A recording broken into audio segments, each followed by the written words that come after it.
BJP ने UP से राज्यसभा प्रत्याशियों के नाम का ऐलान किया। अब समाजवादी पार्टी में राज्यसभा प्रत्याशियों को लेकर मंथन का दौर जारी है।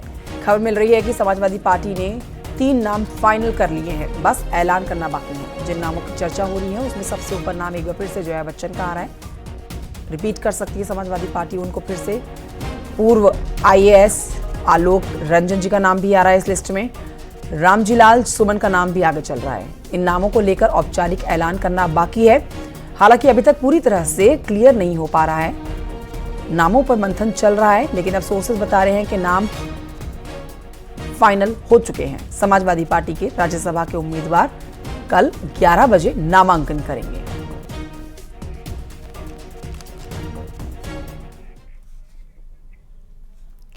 उधर बीजेपी ने राज्यसभा चुनाव के लिए यूपी में 7 उम्मीदवारों के नामों का ऐलान कर दिया। यूपी से अमरपाल मौर्य, साधना सिंह, चौधरी तेजवीर सिंह, संगीता बलवंत, नवीन जैन, RPN सिंह और सुधांशु त्रिवेदी को टिकट दिया गया है।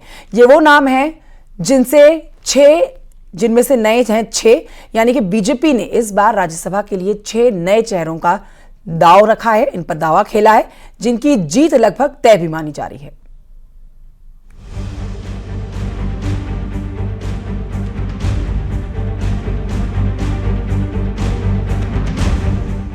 लोकसभा चुनाव से पहले राज्यसभा का दंगल शुरू हो चुका है। चेहरे फाइनल हो गए हैं और उन प्रत्याशियों को मैदान में उतारा गया है जिससे 24 का संदेश दिया जा सके।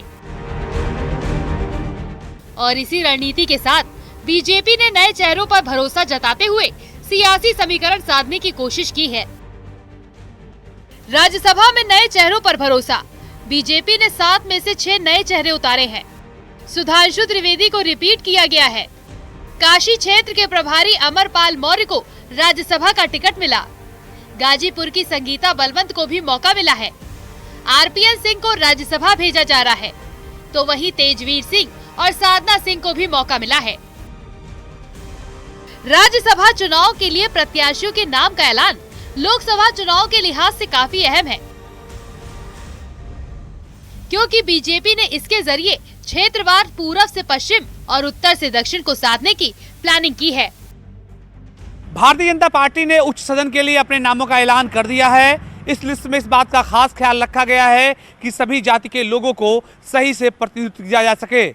इन सब के बीच में सबसे खास बात यह है कि RPN सिंह, जो कि उत्तर प्रदेश में पूर्वांचल से आते हैं, उनको राज्यसभा का प्रत्याशी बनाया गया है। 2022 के विधानसभा चुनाव से ठीक पहले कांग्रेस छोड़कर के RPN सिंह ने बीजेपी का दामन थामा था और वो लोकसभा के प्रबलतम दावेदार माने जा रहे थे। राज्यसभा सांसद की 10 सीटों के लिए होने वाले चुनाव में बीजेपी को 7 और समाजवादी पार्टी को 2 सीट मिलना तय है। अगर बीजेपी ने 7 सीटों पर संतोष कर लिया तो सपा को 3 सीट मिलेगी, लेकिन बीजेपी ने 8वीं सीट के लिए संघर्ष किया तो चुनाव की नौबत आएगी। राज्यसभा चुनाव में एक सीट के लिए 40 विधायकों का मत चाहिए। बीजेपी के पास 277 मत होने से 7 सीट पहले से तय है। समाजवादी पार्टी के पास 117 विधायक होने से 2 सीट तय है। ऐसे में 8वीं सीट के लिए बीजेपी SP में फाइट होगी। 8वीं सीट के लिए बीजेपी को 40 और सपा को 1 सीट चाहिए। ऐसे में जानकारों का कहना है कि ये भी संभव है कि बीजेपी 7 ही सीट पर संतोष कर चुनाव को निर्विरोध संपन्न कराए। लेकिन जिस तरह से राज्यसभा के लिए चुनावी माहौल तैयार हो रहा है, ऐसे में 8वीं सीट की फाइट जबरदस्त होने वाली है। Bureau report, news 18।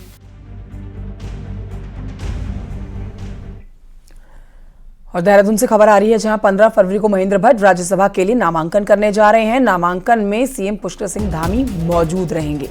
बड़ी जानकारी आपको दे रहे हैं। एक सीट जो आती है उत्तराखंड से, उस पर दावेदारी पेश की गई है महेंद्र भट्ट की, और अब नामांकन भरेंगे 15 तारीख को। मुख्यमंत्री पुष्कर सिंह धामी उनके साथ मौजूद रहेंगे।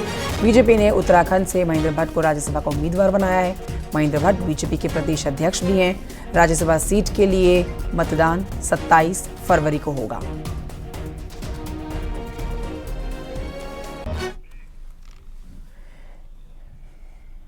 छोटे से ब्रेक के लिए रुकना होगा, जल्द लौट रहे हैं।